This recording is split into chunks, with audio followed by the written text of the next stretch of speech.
నమస్తే, welcome to our channel. నేను మీ అనుష. నరాల బలహీనత అంటే ఏంటి? దీనికి ఇంటి గృహ చిట్కాల ద్వారా మనం ఈ సమస్యని ఎలా దూరం చేసుకోవాలి? ఏమన్నా డ్రింక్స్ కానీ, ఏమన్నా రెసిపీస్ కానీ మనకు అందుబాటులో ఉన్నాయా? ఈ అంశం గురించి మాట్లాడడానికి ప్రస్తుతం మనతో పాటు ఉన్నారు ప్రముఖ హోమియో ఫిజిషియన్ డాక్టర్ శృతి గారు. ఆవిడతో మాట్లాడి నరాల బలహీనత గురించి పూర్తి వివరాలు తెలుసుకుందాం. నమస్తే శృతి గారు. నమస్తే. ఎలా ఉన్నారు? బాగున్నాను. మీరు ఎలా ఉన్నారు? నేను కూడా చాలా బాగున్నాను. సో నరాల బలహీనత అంటే ఏంటంటారు?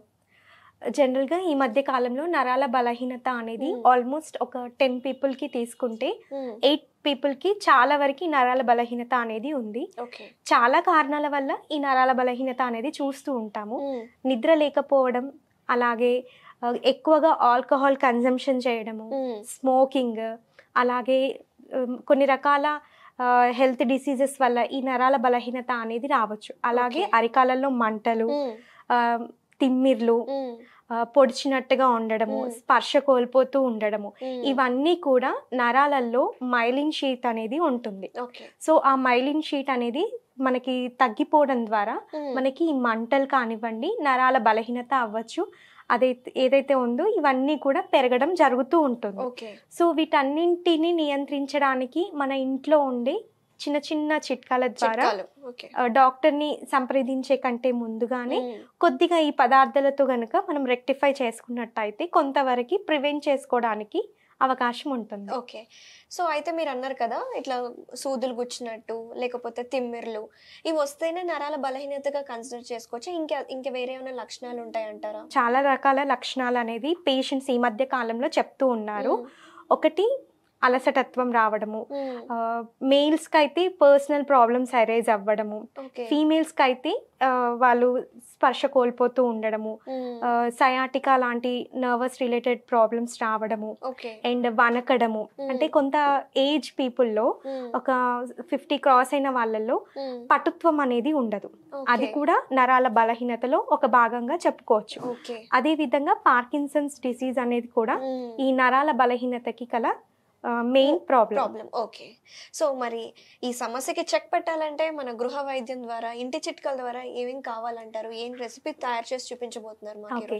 సో ఇంట్లో ఉండే ఇంగ్రీడియంట్స్ తోనే మనం రోజువారీ దొరికే, ఇంట్లో మనం రోజు లైక్ యూజ్ చేసే వంటల్లో యూజ్ చేసే ఇంగ్రీడియంట్స్ తోనే ఈ నరాల బలహీనతని ఆల్మోస్ట్ ఒక 20 to 40% వరకు మనం వితౌట్ కన్సల్టేషన్ ఆఫ్ డాక్టర్ని సంప్రదించక ముందుకే మనం రెక్టిఫై చేసుకోవడానికి అవకాశం ఉంటుంది. సో అందులో భాగంగా ఈరోజు మనం దానిమ్మ జ్యూస్ అనేది ప్రిపేర్ చేసుకుందాం. ఓకేనా? సో అందుకు కావాల్సిన ఇంగ్రీడియంట్స్ వచ్చేసి దానిమ్మ అండ్ బ్లాక్ సాల్ట్, నల్ల ఉప్పు అండ్ మిరియాల పొడి, lemon. Okay. So process start చేద్దామా? ఓకే. ఒక జార్ తీసుకోండి. పెట్టేసి. సో నరాల బలహీనతకి ముఖ్యంగా మనం ఏ ఫ్రూట్ తీసుకోలేదు, దానిమ్మ గింజలు ఎందుకు తీసుకున్నాము? సో దానిమ్మ గింజలలో అన్ని రకాల పోషక విలువలు ఉంటాయి. సో ఇదేంటంటే డైలీ గనక ఒక 3 దానిమ్మ పళ్ళని తీసుకుంటే, ఉదయం, మధ్యాహ్నం, రాత్రి, ఈ 3 పూటలా తీసుకున్నట్టయితే రక్తహీనత, అలాగే నరాల బలహీనత, మనకి శరీరంలో ఉండే వివిధ రకాల ఎలిమెంట్స్ ఏవైతే ఉంటాయో మినరల్స్ డెఫిషియన్సీస్ అంటారు. సో సోడియం, పొటాషియం, కాల్షియం ఇలాంటి డెఫిషియన్సీస్ కూడా ఈ దానిమ్మ గింజలు తీసుకోవడం ద్వారా తగ్గడం అనేది జరుగుతుంది. అండ్ మెయిన్గా ఇందులో విటమిన్ B6 ఉంటుంది, నియాసిన్ అండ్ రాబోఫ్లేవిన్ ఇవన్నీ ఉండడం వల్ల మనకి నరాల బలహీనత అనేది కంట్రోల్ రావడం అనేది జరుగుతుంది. ఫస్ట్ జార్లో ఈ దానిమ్మ గింజలు తీసుకోవాలి. Next black salt. సో ఈ బ్లాక్ సాల్ట్ ఎందుకు తీసుకుంటాము అని అంటే, జనరల్గా హెల్త్ బెనిఫిట్స్ పరంగా చూసుకున్నట్టయితే నార్మల్ అయోడైజ్డ్ సాల్ట్ కన్నా బ్లాక్ సాల్ట్లో సోడియం లెవెల్స్ అనేది చాలా వరకు కంట్రోల్డ్గా ఉంటాయి. సో ఇందులో పొటాషియం లెవెల్స్ ఎక్కువగా ఉంటాయి. పొటాషియం అనేది మనకి మినరల్. ఓకేనా? సో ఈ ఎలిమెంట్ ద్వారా మనకి నరాలలో పటుత్వం అనేది రావడం జరుగుతుంది. సో ఇందులో బ్లాక్ సాల్ట్లో పొటాషియం ఉంటుంది, అలాగే మనం తీసుకున్న దానిమ్మ గింజలలో కూడా పొటాషియం ఉంటుంది. అధికంగా ఉంటుంది. మరి మీరు ఒక ఫ్రూట్ తీసుకోవాలి, 3 పూట్ల తీసుకోవాలి, పొద్దున మధ్యాహ్నం సాయంత్రం. సో దానిమ్మ గింజలు జ్యూస్ చేసుకుంటే మంచిదంటారా, లేకపోతే ఫ్రూట్ రూపంలో తీసుకుంటే మంచిదంటారా? జనరల్ గా దానిమ్మ గింజల్ని నమిలి మింగడం ద్వారా వచ్చే బెనిఫిట్స్ అనేది చాలా ఎక్కువగా ఉంటాయి వెన్ కంపేర్ టు జ్యూస్ లాగా తీసుకున్నప్పుడు. కానీ కొంతమందికి ఏంటంటే దానిమ్మ గింజల్ని నమలడం ద్వారా కొంచెం మౌత్ అంతా రెడ్ గా అవుతుంది, అనీజీగా ఉంటుంది, ఆ ఫ్లేవర్ అంత ఎలాగో ఉంటుంది. కొందరు పిల్లలు కూడా సహించరు. సో పెద్దవాళ్ళు కూడా కొందరికి దానిమ్మ గింజలు అంటే నచ్చదు. సో మంచి చేసేది ఎప్పుడు కూడా నచ్చదు కదా. సో కాబట్టి ఏంటంటే అలా మనం ఇవన్నీ యాడ్ చేసేసి లిక్విడ్ రూపంలో కనుక తీసుకున్నట్టయితే మనం వాటర్ లాగా కన్సంప్షన్ చేసినా కూడా మనకి డీహైడ్రేషన్ కూడా తగ్గడానికి అవకాశం ఉంటుంది. సో అన్ని రకాలుగా చూసుకున్నా మనకి ఎటువంటి చెడు చేయదు కాబట్టి బెనిఫిట్ అనేది ఎక్కువగా ఉంటుంది. సో కొద్దిగా బ్లాక్ సాల్ట్. ఈ బ్లాక్ సాల్ట్ లో సోడియం లెవెల్స్ కంట్రోల్డ్ ఉంటాయి.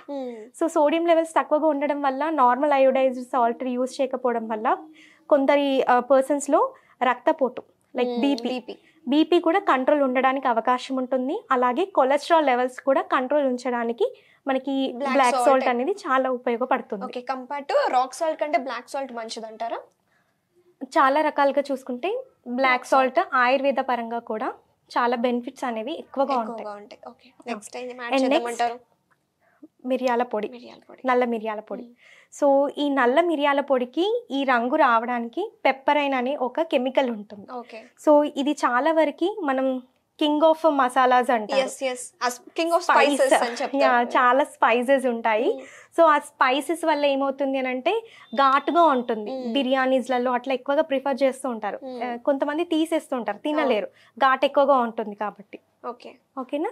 సో ఈ ఘాటుని తగ్గించడానికి మనం వివిధ రకాలుగా ఉపయోగిస్తూ ఉంటాం.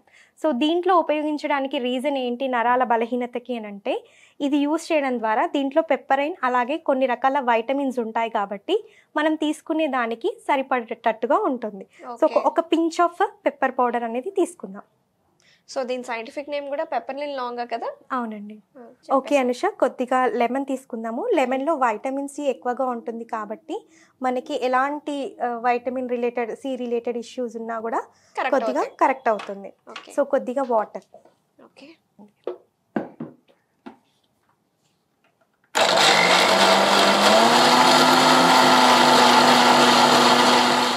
ఓకే అనుష, రెడీ అయిపోయింది.